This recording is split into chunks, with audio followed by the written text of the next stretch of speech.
And as we've seen, house prices continue to grow and really sit in this side of the fence, with materials, with labour, with land prices. There's only one way, I see property prices going. We're going to start now. Firstly, I'd like to say I am very, very excited to be speaking with you, Joe. I think, we've had a lot of people on. Well, I say a lot. We've done, 5 or 6 of these now, and we speak to experts in their field, and they're all experts in one particular area: mortgages, company formation, whatever it may be. I'm very excited to speak to you because you have, you started off in property yourself 25 years ago. Is that right? Or sorry if that's probably longer than that now. To be honest. Wow. Okay, yeah, so pushing 30, I imagine. And so you started off yourself 25 years ago. You went on to sort of looking after clients' properties and managing their portfolios, and obviously now you're running, you're chairman of Prosperity Property, a massive UK developer. So I'm really excited to actually try and pick your brains on a few questions I've got, just to see if I can learn some things from you. And I think it will be really useful for all of those people, the millions and millions of people that tune in, to sort of hear what you've got to say as well, and just sort of maybe see if they can learn from your experience. So that's great. Well, good to be here. Yeah, thanks for coming. Thanks for speaking to us. We try and do 10-15 minutes, these ones, and then if people want to look at more, get more info, they can go and look at the podcast. I feel like it may be 15 or 20 minutes with us because there's a few things we've got to go through. So whatever I've got, firstly, could we get a brief introduction on you? A brief introduction on Prosperity, and then perhaps we can rewind and look at sort of where you started off and how you started off in property and how you started off in the working world. Because I know when we spoke before, I think you started off making sandwiches, didn't you, or something to that effect? I think it's amazing. I think people should know that. So so Joe Billingham, chairman and founder of Prosperity Property. Joe, just a little bit on Prosperity so people know who we're speaking to. Okay, so we are the largest homegrown developer in Birmingham. So that means, well, from a numbers perspective, we're currently running around 1,200 units in pipeline. So that's from planning perspective through to delivery. So we've currently got 178 units completed in this final quarter. 2 schemes in Birmingham, 7 House, Moseley Gardens, and we've got a PD scheme in just outside of Liverpool, Market Court, and then a small conversion, which is a grade 2 listed development we've done in Derby. So any one time, as I say, we're currently got about 1,000 to 1,200 units running through the pipeline. We've currently got applications in Birmingham City Council for 650 units, which is our largest development to date as a single application at Smithfield. So that's 6 blocks across a site assembly of 8 different land holdings, which is obviously quite a technical piece of work. We also have new homes. So we launched new homes earlier this year. That's been really successful. That's a 300 unit housing scheme in Norfolk. So a range really. We're in Birmingham, Birmingham born and bred, as you can tell from the accent. But certainly, we take a national approach. So the deliveries currently, or the sites we're on currently, range from Birkenhead in Liverpool, which I just mentioned, down to Southend, which is our development down in Southend-on-Sea.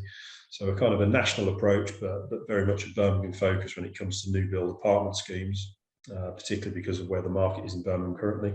And then the housing really is an extension for us to work with owner occupiers on a level playing field with investors. So we're probably known for the investor market because the business is very much a developer sales business. So we have Prosperity Wealth, which is our interaction point with both consultants, IFAs in the UK, wealth managers globally, clients directly. So that's really the interface between the developer and the client. And then obviously as a developer, as we spoke about, and then we've also got a regulated mortgage business, and then Lamont & Co., which is our management business. And around 76% of clients that start with prosperity on the journey are managed and looked after through Le Mans long term. So we're currently in excess of 1,000 properties under management as a pure lettings and management business. We do between 200 and 400 mortgages a year for clients. And then typically our kind of production has been around the sort of 600 units per year for probably the last sort of 5 years, which is a nice equilibrium for us. You know, it's about finding the right sites, the right product. So yeah, I mean, I think, you know, sort of, yes, there are PLCs obviously, you know, producing more product, but it's very much a different culture, different business model. You know, we know our clients, we work closely with our clients, so it's very much a relationship-based business. And obviously, you know, our relationship goes back now, I mean, it must be 10, 15 years, certainly with you know, with APW and you know, your father in the business. But yeah, so it's you know, it's a relationship-based business ultimately. Yeah, and it's I think I personally think you run a great business, and I think, you know, well, I know a lot of our clients think the same. You know, so you're doing 600 units a year, say, on average at the moment. How did you get to there? And just to sort of compare that with where you started off, you know, what was your first, if you wouldn't mind telling us, I mean, what was your first property deal like? How did you first get into property, and how did you start off in the sort of working world, so people can, you know, look at where you are now? I mean, not everyone's got aspirations to be doing 600 units a year, but you know, a lot of people listening to this will have aspirations of building up certainly a couple of properties. So I think that would be really interesting to hear from where you started. Okay. I mean, I think starting out, I probably didn't have the vision of being a developer, or at least, you know, that wasn't the game plan day one. The game plan day one was very much build a portfolio for long-term wealth, long-term income.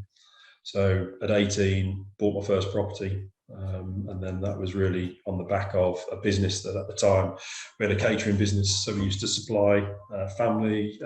We used to supply buffet and sandwiches to sort of a range of businesses that were on the industrial parks around the Midlands. So we would have exclusivity to provide the food to, and the catering vans to those you know, those outlets. So yeah, it was a good business. It was long hours. It was early mornings to you know, early evenings. You know, but certainly that generated income, and from that income, it was really just a tool to be able for me to be able to build a deposit, to be able to buy my first house. So that business was a successful business, and the objective was for me to buy. I mean, this sounds a bit outlandish, but at the time I wanted to buy one property per month. So you know, that was, so by the time I'd sort of got to 20, I've got, you know, sort of you know, some properties under my belt, and that was very much the plan was buy them, mortgage them. So I was only putting deposits down, but ultimately mortgaging them. And some of those became long-term buy-to-lets, still own them now, and some of them I started refurbishing them and selling them. And then I found that I was working with a lot of solicitors in the local area and agents, and I used to do a lot of deceased estates, so probate work. Yeah. So we would be the company of choice at the time that we would come in and acquire the you know, the deceased estates in and around Birmingham. And I got to a point where I couldn't do all of the properties myself, so I used to then introduce those properties to clients. And that's then started the interaction between myself and, you know, clients, working with clients. So I found clients that would want to buy X amount of properties.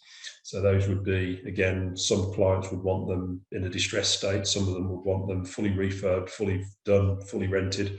So I just started kind of doing it on a very much one-to-one basis. So it's you know, what we do now is very much something that was, you know, started out doing, as I say, sort of 25 years ago plus, but yeah, on a sort of smaller scale. So moving on from there, just very, very quickly, clients, I had more clients than I did have properties, so then I had to go to the PLCs and talk to the PLCs. So I used to buy properties from Barratt, Wimpey, back in the day, Redrow, the PLCs, and I'd say, right, I've got, you know, 10 to 15 investors. You know, what will you do as an end of line deal? What will you do as a you know, as a sort of as a bulk purchase? So we started that, and then that again grew to, I think, the point where one of my later deals in that business was 90 units that we bought from Persimmon. Yep. So then that became a kind of the basis of Prosperity now. And then development started running alongside that. So sort of from sort of the early days, refurbishment, HMOs, into then small schemes. Yeah. And then the schemes grew over the years. We took some time we did some time in Cyprus, delivered just over 1,000 units there over a 5-year period. And then comes 2008, 2009, so the recession hit. And then the market changed quite drastically there, where we then changed tact into what was Prosperity Fund. So Prosperity was very much about buying distressed assets from the distressed banks, finishing sites off. So we'd have half-finished developments, half-finished portfolios. You roll your sleeves up, get into it, and understand exactly where you could convert those sort of distressed sales into open market sales. Yeah. So we did that work, and then fast forward now, sort of another sort of X years on, and then we're into development proper full time. So heaps and heaps and heaps of good quality experience then. you know exactly what you're talking about when it comes to property. I mean, I guess it's the old analogy, isn't it? You kind of you learn from your mistakes along the way, don't you? Problems with property, your mistakes are quite costly, so certainly. And this is why I think it's great for people, if someone can hear from you, and I think, something we always talk about is working with professionals. I think it's an important thing to do. But look, I had 3 questions written down. So if we go through these, the first one was about strategy. And, I'd love to know what your approach is. I mean, you spoke about it a bit at the start, 1 a month, and then, I suppose you've spoken about how your strategy has changed. So I suppose it has changed over time, as anyone's strategy should, right? If you should change with what you're trying to achieve. But us in the office, we're always having discussions over interest only or interest in repayment on the mortgage, houses versus flats. We've all got slightly different views on what the best strategy and approach is. So what is maybe not yours specifically, but what would you say is a good or a solid strategy to be following? If someone came and said to you, look, what's the best property strategy? What are you doing? What sort of advice would you give on that? Sure. I mean, I think you talk about the strategy changing. Fundamentally, my strategy hasn't changed. So, I started out with a belief that property is the best asset class to invest into, and I would say that. I mean, that's been my career to date.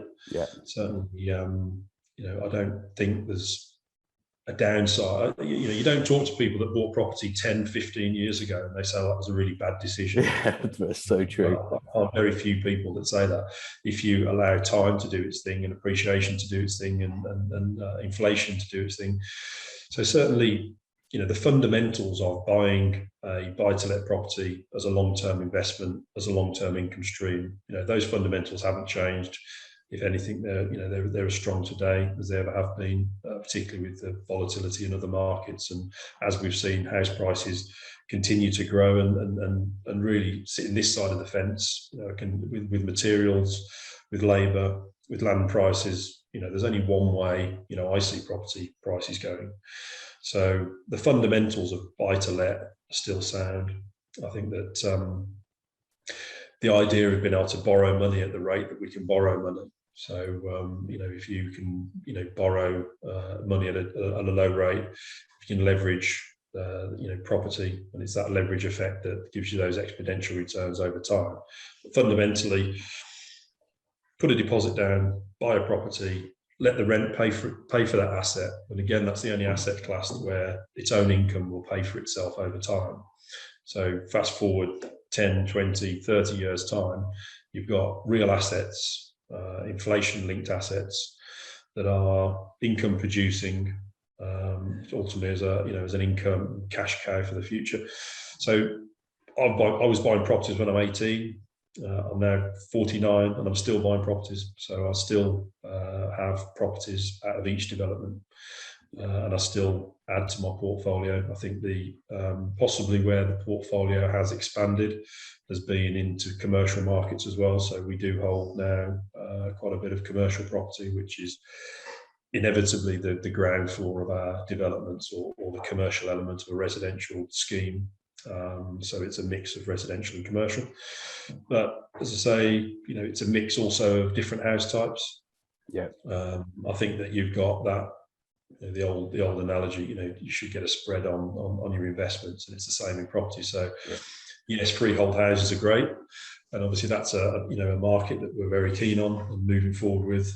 We've got, as I say, our first scheme is 300 units. We've got another 350 plus due to launch at some point in the future, and then other land that we've acquired to bring forward more housing. So I think the fundamentals of housing, and if you look at where the market sits for demand and which way the market's moving, outside space, family living, the cost of housing generally. So the general market is short, very short on 3 and 4 bedroom homes specifically.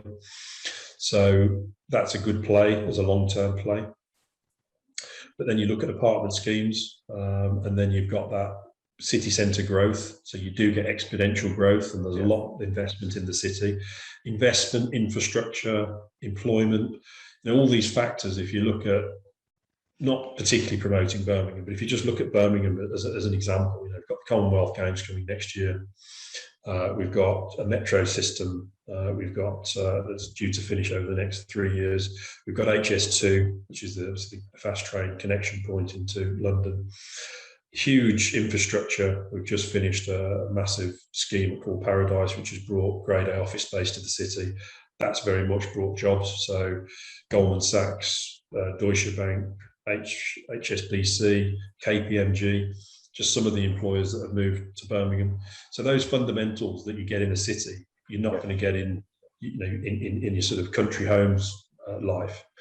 So yes, houses are appreciating, but the city are driven by different dynamics and different key drivers, a lot of that being infrastructure and investment into that city. So you'll see higher appreciation and you'll see higher yields in the city. Yeah. So there's an offset there, and I think the trade-off between, yes, you've got a freehold home, so yes, there's no service charge to pay, but you have got to pay your insurance. Whereas an apartment scheme as an investment is a nicely wrapped investment when it comes to, you've got your service charge, which covers obviously all your communal areas, your roof repairs, all externals, building insurance. So as an investor, you can look at your yield, and yes, you've got your service charge versus a freehold property, but it's kind of horses for courses really. So I think the optimum is a bit of a spread. Yeah, I think, and I think there as well, that sort of goes to show the importance of perhaps defining a goal first. What are you actually trying to achieve, and then maybe when you have that, you can work back a bit easier. But I think the takeaways I would take from what you said there, then, you're buying and holding. It's the long-term power of property, right? When you mix it up, if you've got something that's you need to balance. So you need to be able to offset your expenses. So yes, if you've got debt, maybe you'll have something that you'll see as an appreciation play. It's the old argument to sort of why people bought in London on a 2% yield. Because it was all about capital appreciation play. Why buy, a grotty house up north in some random town because it produces 8 to 10%, but you'll never see any capital appreciation. Yeah. So just look at the portfolio. You might look at some housing, you might look at some apartments, you might look at just one of each. But ultimately, if you can get a spread and you can balance that yield and balance that income, then you can have an overarching portfolio that sort of washes its face, because some of it produces more income and some of it's a capital play.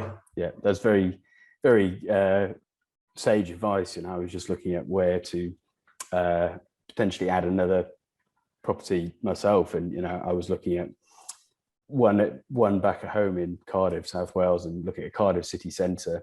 There's a lot of new build flats off plan. There's also a lot of free houses there, all slightly further up into the valleys, as they say, and you get a really good yield there, but the capital appreciation is non-existent. So this is the exact thing I'm going through myself at the moment. Okay, so What advice then would you give someone who's just starting out in property? You know, if you could distill that down into one great pearl of wisdom that people could take away.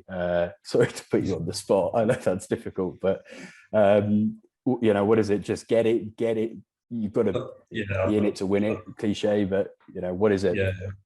I think if you're asking for one, I'd say, you know, so taking into account that, you know, kind of what we've spoken about balanced portfolio, setting your goals, doing your research, Bottom line is you've just got to get started. I mean, you know, you need to sort of, there's never going to be an optimum time to buy a property if you look at all the indicators, if you take all the advice, if you're speaking to your pal down the pub, you know, if you kind of, you know, if you're getting advice from sort of X amount of people, you know, everyone's got their own agenda. So, you know, when I started, you know, sort of when I was 18, you know, there was the people saying, "Oh, it's not a good time to buy property right now." You know, people have probably said that throughout my whole career. You know, but the bottom line is just kind of as well try and remove yourself from the sort of the highs and lows of property. I mean, we've not really seen many lows over the last few years, but you know, inevitably they'll come. You know, the market, you know, can't keep ploughing on at the rate that it is, but the fundamentals are there. And if you bought an asset that's paying for itself, if capital values come off, rental values inevitably go up. If you've got a cash cow and if somebody's paying their rent, you're paying down the debt. You know, capital values go up, come down, but at the end of it, you own the asset. So you've got to try and sort of disassociate yourself from riding the market, thinking, is this the right time to buy? Am I buying at the top? Am I buying at the bottom? And inevitably, just get started.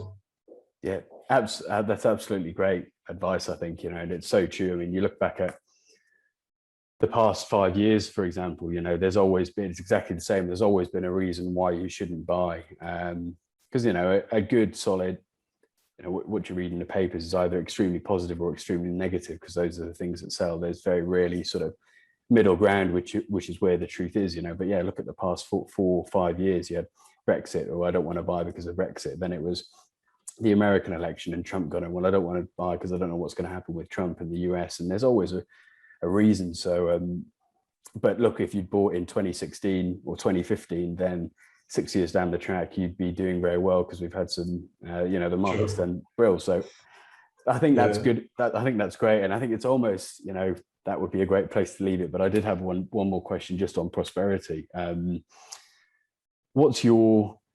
So we've seen, you know, where you started, and you've given us some good pearls of wisdom, I think, for people that will be listening to this. What, from a business perspective, where would you like to take prosperity to? You know, I think you do some great things with, you know, where you're taking the business now. Are you happy with where it is, or have you got another level, or what's the ultimate goal to try and deliver property to as many people as possible, or what's your ultimate vision for prosperity? Sure. I think there's I touched on it before. There's an equilibrium that's kind of that's arrived, where there is that kind of you know, place where you can buy the right sites, you know, at the right prices. You can manage a business very almost micromanage a business, you know, to the point where you know exactly sort of who's doing what and exactly what you sort of, you know, first name terms on your sort of, you know, your sort of, you know, your contractors and your kind of, you know, the people that are actually sort of doing the work on the sites, and you know, which I enjoy. I think that for us, it's about possibly less about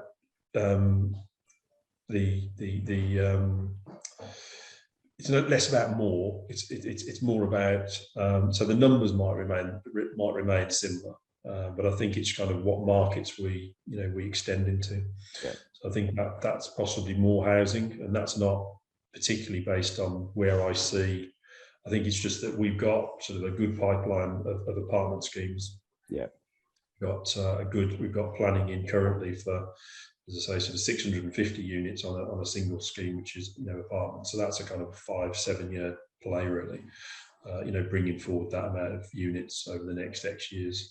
So for us, I suppose, you know, strategically, we are looking at land to build houses. Yeah. We want to build our country homes division because urban living is very much established, and we've got a pipeline, and that is something that has got a track that we're now, we're working through. So from a business perspective, I think it's about more open market sales. It's about more, extending into owner occupiers. So it's about exposure to different markets rather than thing again, diversifying, even within business. It's just like sorry to interrupt, but just like you have a property portfolio, you should be diversifying and always looking for sort of new, different sources and streams of revenue, right? So you're not always relying on the one. Sorry, I thought that was good. Was there anything else to add to that, Joe, or are you happy? Yeah, I think. I mean, we're always trying to, and genuinely, we are always trying to. We never please everyone all the time, but we are always trying to continuously improve our customer services. I.e., and when I say customer service, I'm not talking about someone at the end of the phone if something goes wrong. I'm talking about the customer experience. Yeah. So the whole objective with prosperity and prosperity wealth, particularly, was to be able to offer a client and a holistic service. So we've got Privé, which is our kind of advisory service now, something that where you can get advice whether to set up buy your property in an SPV, taxpayers, because amassing wealth also creates challenges or creates issues and creates problems. Yeah. So it's about sort of being able to advise clients throughout the whole journey, and the holistic nature that property brings with other challenges, whether that be IHT, income taxes, the kind of, it's about being able to facilitate a client from start to finish, and being able to support them in whatever they need. So we've very much got all the bases covered. We've got all the basics covered with the mortgage side, with the management side, with wealth. I think our next sort of expansion area would be that kind of advisory area for our clients who have grown with us over the years.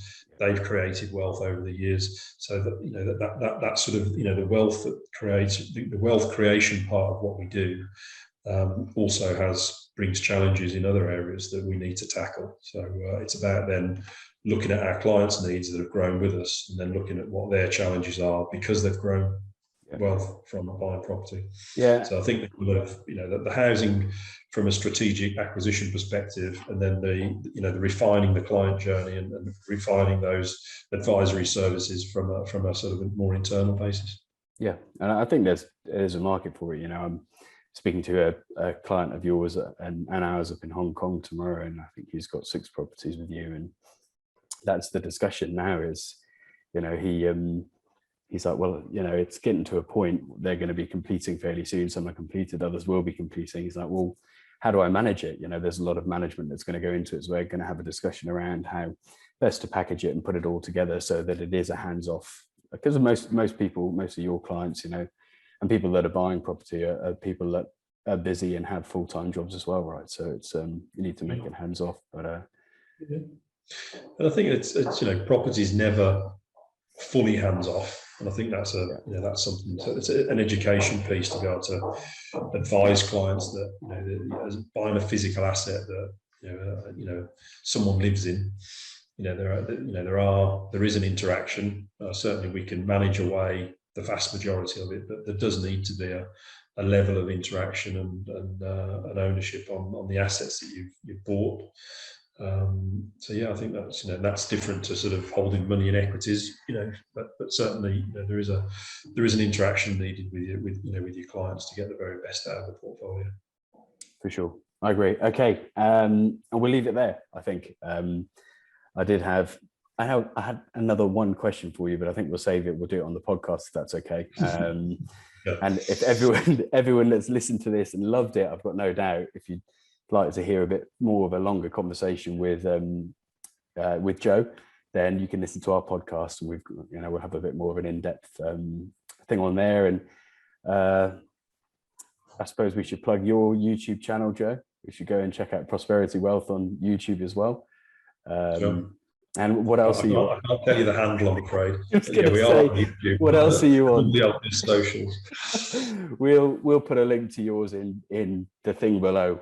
I'm not sure where it goes, but it goes below somewhere. But yeah, Joe, thank you so much. Really, really appreciate that.